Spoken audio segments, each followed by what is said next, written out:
एक दिन सियार जंगल में घूम रहा था। तभी उसे किसी जानवर की खाल दिखलाई दी।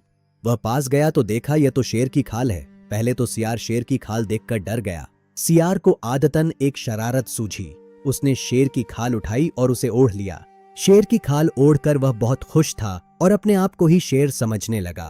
उसने सोचा, चलो आज जंगल में दूसरे जानवरों को डराया जाए। वह उस स्थान पर गया जहां जंगल के सभी जानवर बैठे हुए थे। अपने नजदीक शेर की खाल में सियार को देखकर वह उसे सचमुच शेर समझ बैठे और वहां से भागने लगे। यह देखकर सियार नाचने लगा। ये सब करने में सियार को बहुत मजा आ रहा था। वह सोच रहा था, अब तो मेरे मौज हो गए। मैं रोज इसी तरह जानवरों को डराऊंगा और वे मेरा सम्मान करेंगे। थोड़ी देर में जंगल में यह बात फैल गई कि शेर तो पागल हो गया है जो उटपटांग हरकतें कर रहा है। एक दिन सियार लोमड़ी को डराने के लिए उसके पीछे पड़ गया। लोमड़ी डरकर भाग रही थी। वह बहुत खुश था और अपनी खुशी व्यक्त करने के लिए आदतन जोर जोर से हुआ हुआ की आवाज निकालने लगा। सियार की हुआ की आवाज सुनकर लोमड़ी वहीं रुक गई और सियार के पास जाकर बोली, अच्छा तो यह तुम हो सियार? रुको, अब मैं जंगल के सारे जानवरों को बतलाऊंगी और वे सब तुम्हें सबक सिखाएंगे।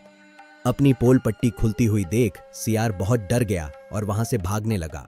जंगल के जानवरों ने सियार को घेर लिया और उसे इतना मारा कि उसकी हड्डियां भी दर्द देने लगीं।